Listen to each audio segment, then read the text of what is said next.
बोधन से हमें कृतार्थ करें।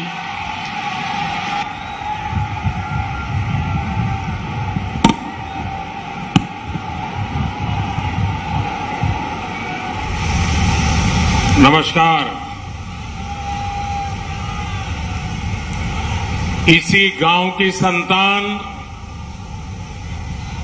पराग गांव की मिट्टी में जन्म लेने वाले देश के राष्ट्रपति आदरणीय रामनाथ कोविंद जी, आदरणीय श्रीमती सविता कोविंद जी, उत्तर प्रदेश की राज्यपाल श्रीमती आनंदीबेन पटेल, उत्तर प्रदेश के लोकप्रिय मुख्यमंत्री योगी आदित्यनाथ जी, मंच पर विराजमान मंत्रिपरिषद के मेरे साथी, उत्तर प्रदेश मंत्रिपरिषद के मंत्रीगण, सांसदगण, विधायकगण और विशाल संख्या में पधारे आए मेरे प्यारे भाई और बहनों, राष्ट्रपति जी ने जब मुझे कहा था कि मुझे यहां आना है, तभी से मैं आपके पास आकर के गांव वालों से मिलने का इंतजार कर रहा था। आज यहां आकर वाकई मन को बड़ा सुकून मिला, बहुत अच्छा लगा।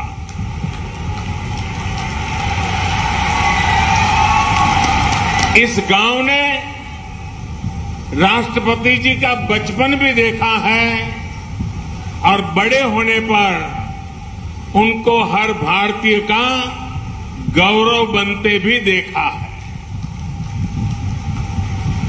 यहां आने से पहले राष्ट्रपति जी ने मुझसे इस गांव से कई यादें साझा की। मुझे पता चला कि 5वीं के बाद जब उनका दाखिला 5-6 मील दूर के गांव में करा दिया गया था, तो नंगे पांव स्कूल तक दौड़ते हुए जाते थे। और ये दौड़ सेहत के लिए नहीं होती थी, ये दौड़ इसलिए होती थी कि गर्मी से तपती हुई पगडंडी पर पैर कम झले। सोचिए, ऐसी ही तपती दोपहरी में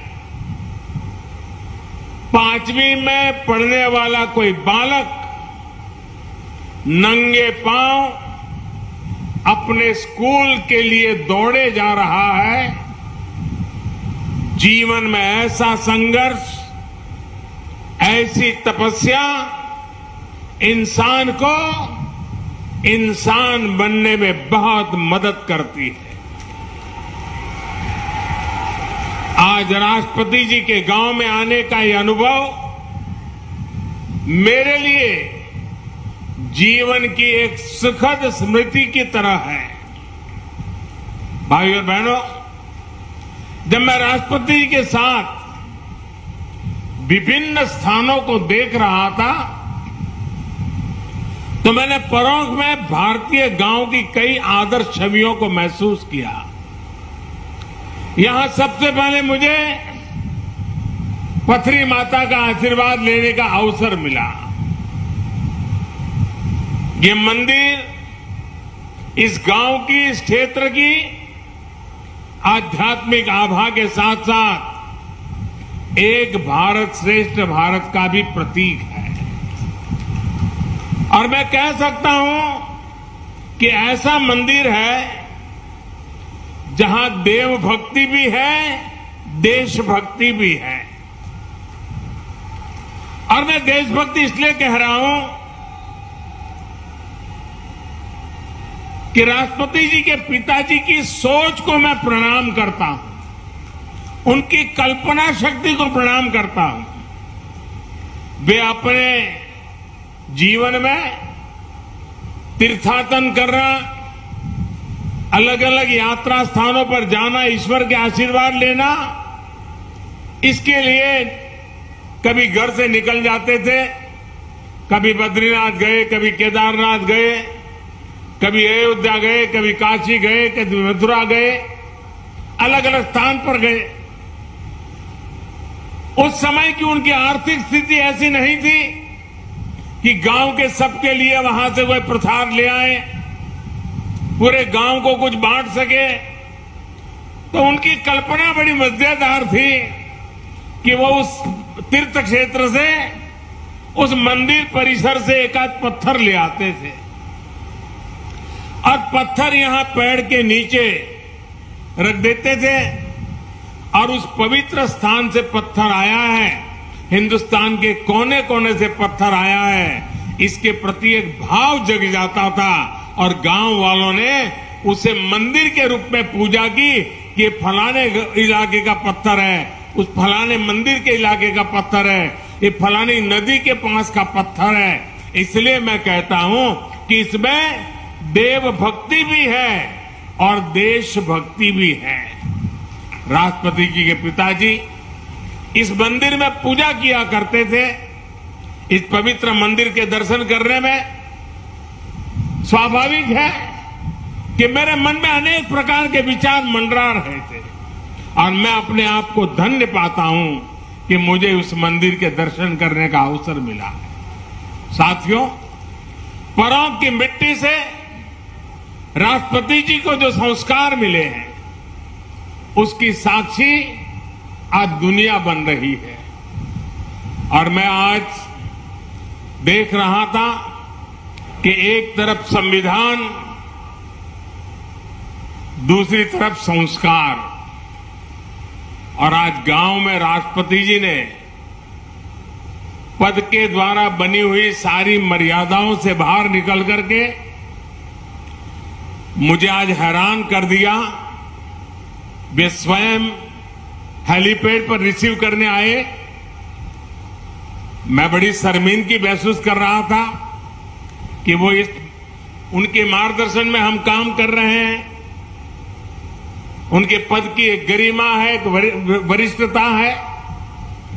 मैंने कहा, राष्ट्रपति जी आपने मेरे साथ अन्याय कर दिया आज। तो उन्होंने सहज रूप से कहा कि संविधान की मर्यादाओं का पालन तो मैं करता हूं, लेकिन कभी कभी संस्कार की भी अपनी ताकत होती है।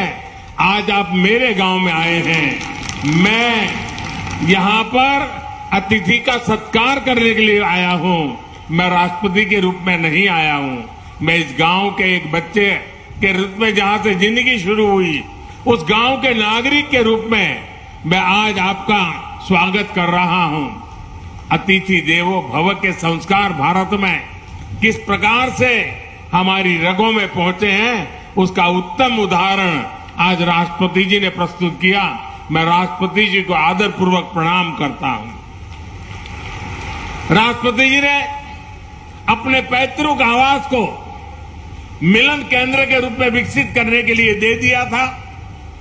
आज वो विमर्श और ट्रेनिंग सेंटर के तौर पर महिला सशक्तिकरण को नई ताकत दे रहा है। उनके प्रयास से यहां अंबेडकर भवन के रूप में बाबा साहेब का आदर्शों को प्रेरणा केंद्र भी बनाया गया है। मुझे विश्वास है भविष्य में प्रमुख आपके सामूहिक प्रयासों से विकास के रास्ते पर और भी तेजी से आगे बढ़ेगा और देश के सामने ग्रामीण विकास का मॉडल पेश करेगा।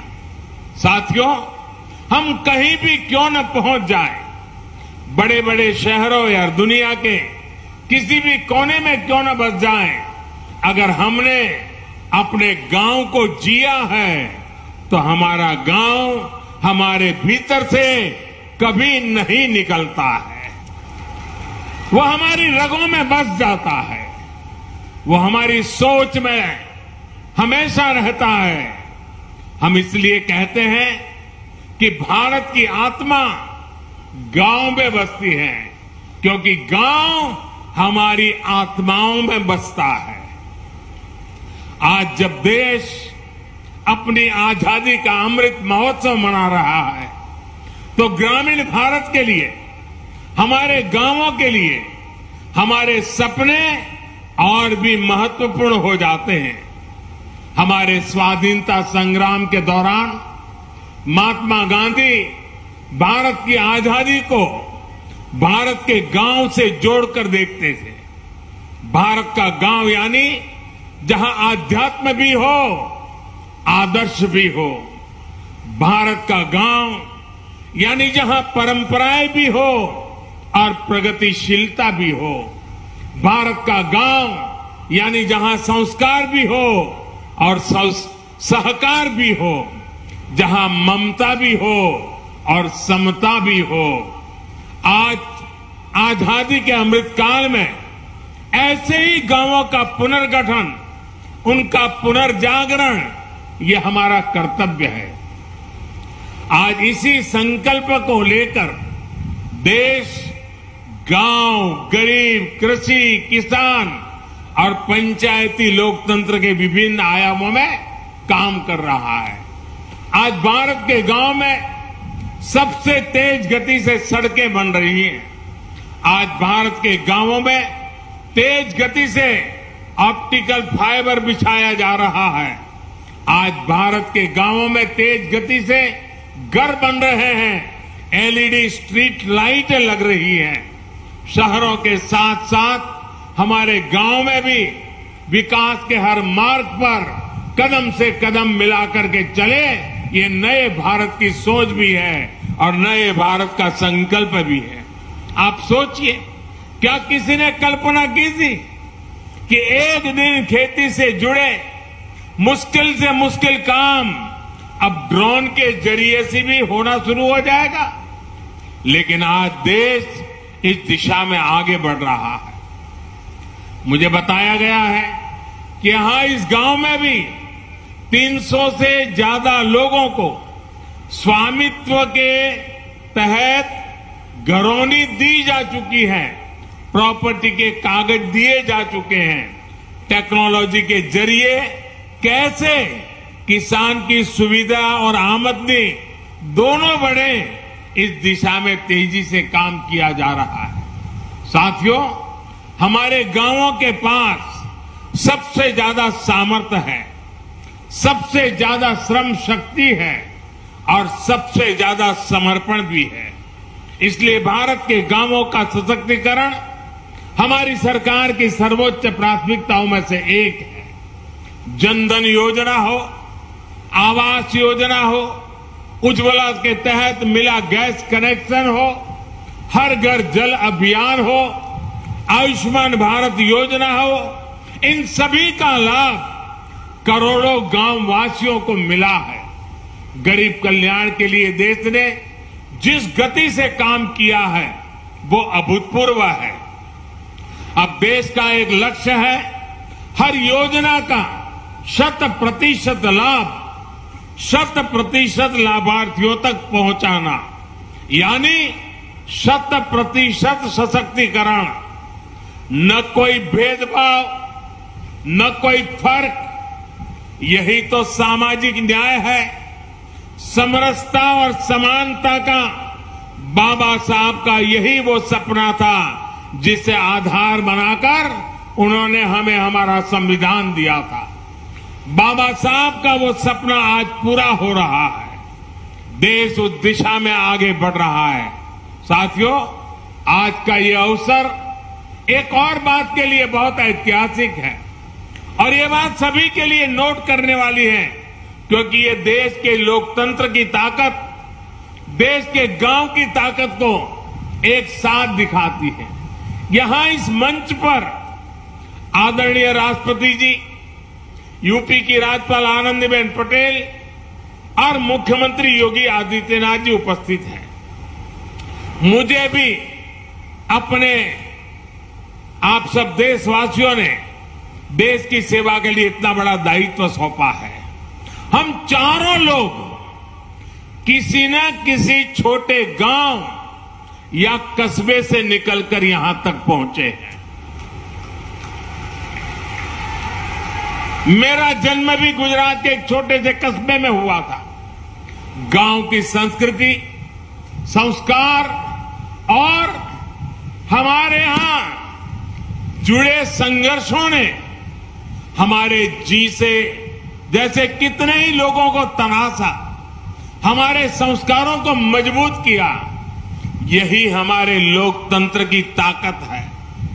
भारत में गांव में पैदा हुआ गरीब से गरीब व्यक्ति भी राष्ट्रपति, प्रधानमंत्री, राज्यपाल, मुख्यमंत्री के पद तक पहुंच सकता है।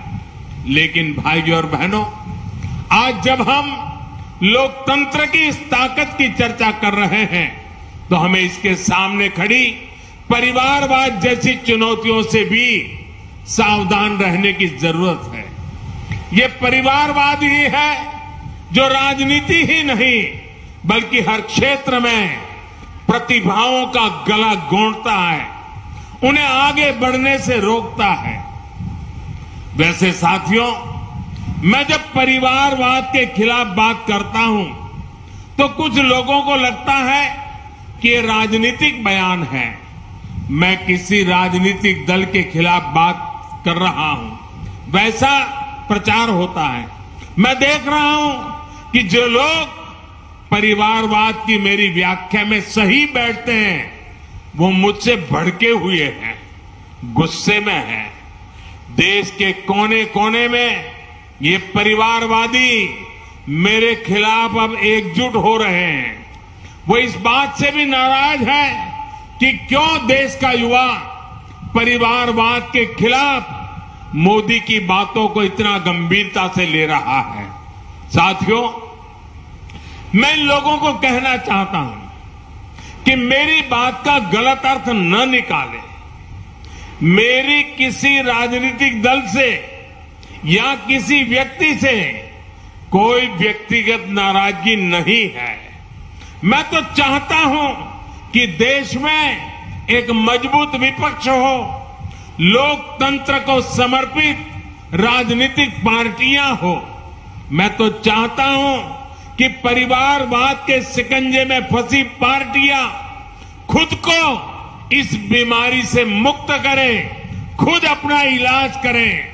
तभी भारत का लोकतंत्र मजबूत होगा, देश के युवाओं को राजनीति में आने का ज्यादा से ज्यादा अवसर मिलेगा। खैर, परिवारवादी पार्टियों से मैं कुछ ज्यादा ही उम्मीद कर रहा हूं, इसलिए मैं आपके बीच भी कहूंगा कि हमारी जिम्मेदारी है कि हम देश में परिवारवाद से जैसी बुराइयों को न पनपने दें।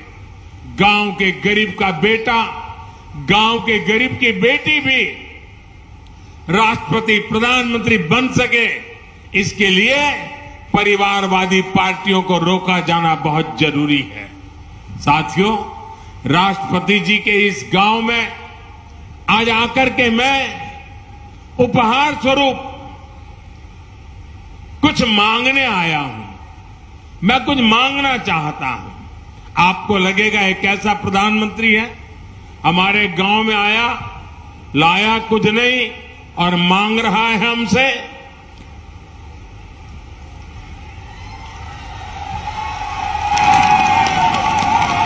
मैं मांग रहा हूं, आप दोगे ना? मैं गांव से मांगूंगा तो मिलेगा ना? जिन जिन गांवों से लोग आए हैं वो भी देंगे ना?